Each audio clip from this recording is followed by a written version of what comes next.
So hello everyone and welcome to the next video. तो इस video में हम डेटाबेस को और इन डेप्थ में पढ़ने वाले हैं। तो डेटाबेस हमने पहले समझ लिया था कि क्या होता है, कैसे काम कर रहा होता है। ठीक है, अगर आपने नहीं देखी है वो वीडियो तो प्लीज जाके इस वीडियो को देखने से पहले वो वीडियो चेकआउट कर लेना, उस वीडियो को पढ़ लेना, जिससे कि आपको इस वीडियो की सारी नॉलेज और ज्यादा अच्छे से समझ आ रही होगी। Okay, so let's start with this topic which is SQL versus no SQL. Basically SQL versus no SQL, मैं इस टॉपिक का थीम बता देती हूँ आपको क्या है। हमने डेटाबेस पढ़ा था कि डेटाबेस क्या होता है।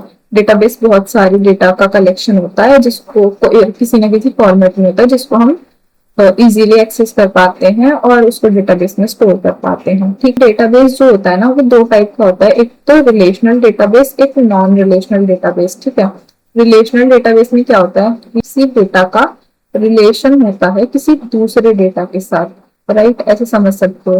लेकिन नो एसक्यूएल डेटाबेस में क्या होता है, नो एसक्यूएल डेटाबेस में बेसिकली जो डेटा होता है ना वो इंडिपेंडेंट होता है, किसी पे डिपेंडेंट नहीं होता, किसी के साथ रिलेशन में नहीं होता।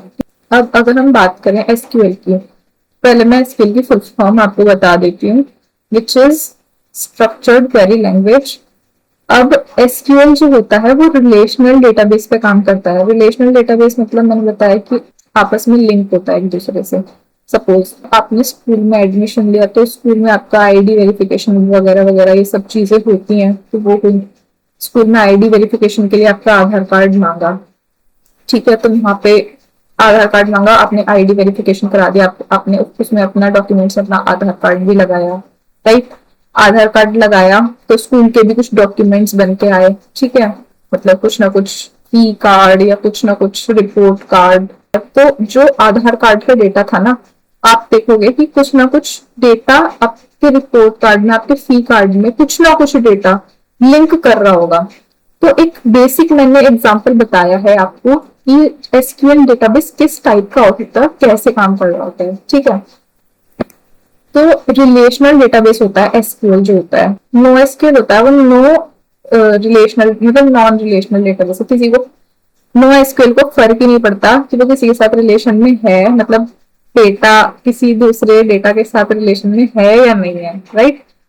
नो एसक्यूएल डेटाबेस जो है हो सकता है, मतलब बहुत सारे टाइप के डेटा में अपने डेटा को स्टोर कर सकता है। और वहीं पे एसक्यूएल की अगर हम बात करें तो सिर्फ और सिर्फ एसक्यूएल टेबल टाइप के फॉर्मेट को यूज करता है अपने डेटा को स्टोर करवाने के लिए, राइट। बट अगर हम नो एसक्यूएल की बात करें तो नो एसक्यूएल जो है वो बहुत सारे टाइप का डेटा अलाउ कर देता है, जैसे उनसे कुछ की वैल्यू पेयर्स टाइप का डेटा या फिर ग्राफ्स टाइप का डेटा। डेटा जो मैं टाइप टाइप बार बार ऐसे बोल रही हूँ कि आप बार बार ऐसे बोल देते हो, इस टाइप का डेटा, उस टाइप का डेटा, मतलब डेटा को स्टोर करने का तरीका।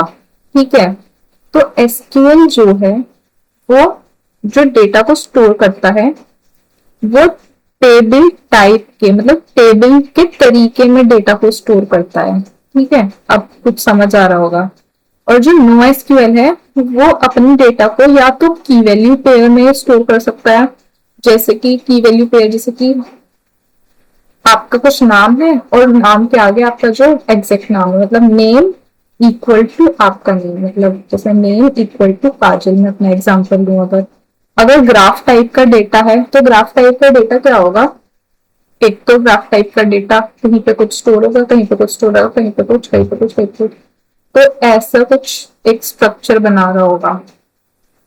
अगर वहां पे ही हम लिंक लिस्ट टाइप का भी डेटा हो सकता है, तो लिंक लिस्ट टाइप का डेटा होगा तो कहीं पे कुछ ऐसा कनेक्शन बना रहा होगा कि कुछ नोड होगा, फिर कुछ टेल होगी, फिर डेटा का कुछ नोड होगा, फिर कोई टेल होगी, फिर डेटा का कुछ नोड होगा, फिर कोई टेल होगी। तो ऐसे नोड टेल करके डेटा स्टोर हो रहा होता है इन नॉन रिलेशनल डेटाबेस में। अंतर क्या है दोनों में, एक डिफरेंस समझ लेते हैं। वो क्या है, एसक्यूएल टाइप जो है उसको हम रिलेशनल डेटाबेस से भी जान सकते हैं, रिलेशनल डेटाबेस से भी पहचान सकते हैं कि एसक्यूएल जो है एक रिलेशनल डेटाबेस होता है। वहीं पर नो एसक्यूएल जो होता है एक नॉन रिलेशनल डेटाबेस होता है। अगर हम बात करें एसक्यूएल की तो वो कौन सा टाइप अलाउ करता है, मतलब कौन सा तरीका अलाउ करता है अपने डेटा को स्टोर करने के लिए, वो स्टोर करने के लिए सिर्फ टेबल का तरीका, मतलब टेबल टाइप फॉर्मेट यूज करता है अपने डेटा को स्टोर करने के लिए। वहीं पर अगर हम नो एसक्यूएल की बात करें तो वो की वैल्यू पेयर भी की वैल्यू पेयर भी अलाउ करता है। इवन तो ग्राफ, लिंक लिस्ट पे बहुत सारे तरीके ऐसे होते हैं जो नो एसक्यूएल अपने डेटा को स्टोर कराने के लिए अलाउ करता है। अब अगर हम एग्जांपल्स की बात करें तो एग्जांपल्स में एसक्यूएल में माई एसक्यूएल हो सकता है, ओरेकल पोस्टग्रेस एसक्यूएल हो सकता है, और भी बहुत सारे ऐसे एग्जाम्पल होते हैं, लेकिन ये मतलब मैंने कुछ स्पेसिफिक 3 एग्जाम्पल्स लिए हैं जिसमें से माई एसक्यूएल जो है बहुत फेमस एग्जाम्पल है। और इस माई एसक्यूएल को ही बहुत सारी बड़ी बड़ी कंपनियां, बैंक और फैमिली लाइक कंपनीज यूज करती होती हैं। तो हम इसमें माई एसक्यूएल को पढ़ेंगे, इवन तो मोंगो डीबी को भी पढ़ेंगे। अगर हम बात करें नो एसक्यूएल के एग्जांपल्स की तो वहां पे मोंगोडीबी आ जाता है, कैसेंड्रा आ जाता है, नियो4j आ जाता है, बहुत सारे ऐसे एग्जांपल। लेकिन बहुत फेमस एग्जांपल इज मोंगोडीबी और इसको भी हम कवर करेंगे